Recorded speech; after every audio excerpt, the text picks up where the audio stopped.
East Timor vote highlights young nation's political impasse. Vote counting is underway in East Timor's presidential elections with two former fighters for independence, one current and one former president, considered to be the Dili, East Timor. Vote counting was underway in East Timor's presidential elections Saturday with two former fighters for independence, one current and one former president, considered to be the frontrunners, each accusing the other of causing a years-long political paralysis. Ahead of the election day, former President José Ramos Horta, a Nobel Peace Prize laureate, had a lead over incumbent Francisco Lu Guterres in an opinion survey. 4 women were among 13 other candidates, the highest number of women taking part in the 5th election since East Timor won independence from Indonesia 20 years ago. Official results were not expected until Thursday.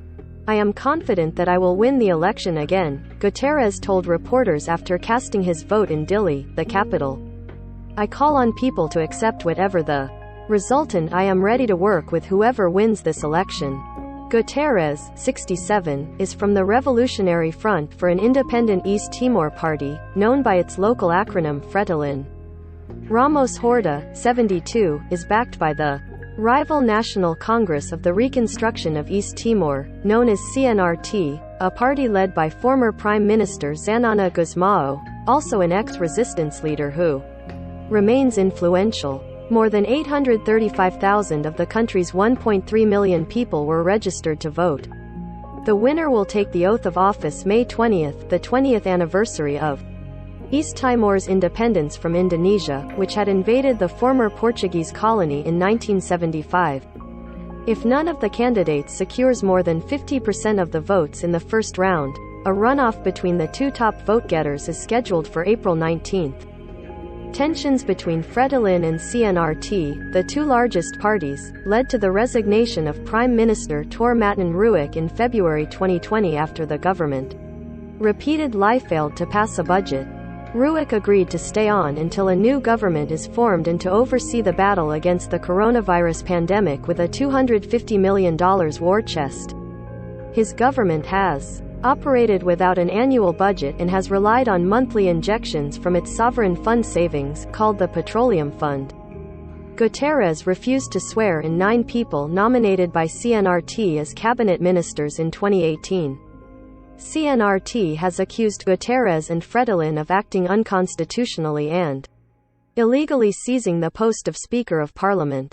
Fretilin said that Horta is unfit for president, accusing him of causing a crisis as prime minister in 2006, when dozens were killed as political rivalries turned into open conflict on the streets of Dili. A clash between Fretilin and CNRT supporters also broke out in 2018, leaving more than a dozen injured and cars torched.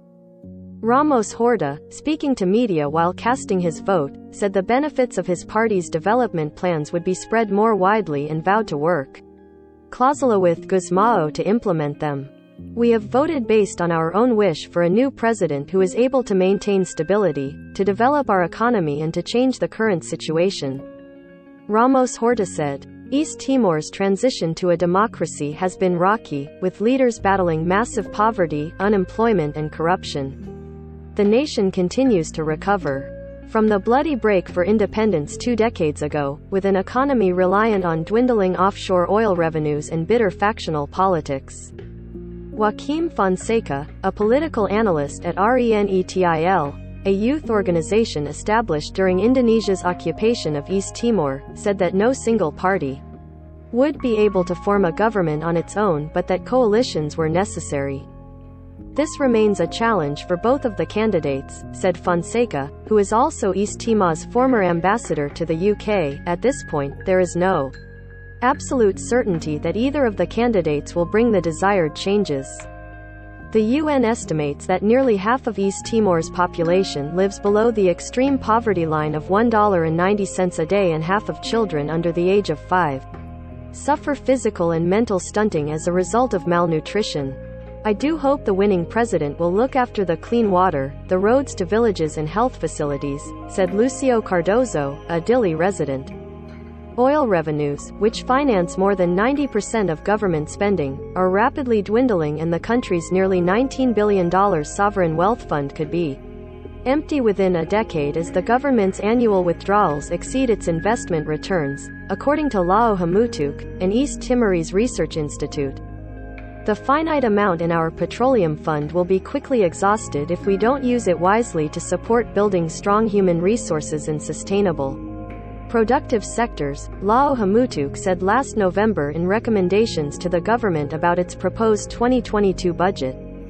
While over 30% of the population is illiterate, the wealthiest earn over 42% of the national income and the bottom half take only about 16%, said Dina Prapto Raharja, an international relations analyst and the founder of Synergy Policies, an independent consulting firm based in Jakarta.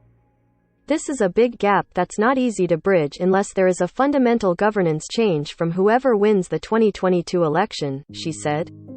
The elite may need to discuss different models of sharing power. Associated Press writer Naniak Karmini in Jakarta, Indonesia, contributed to this report.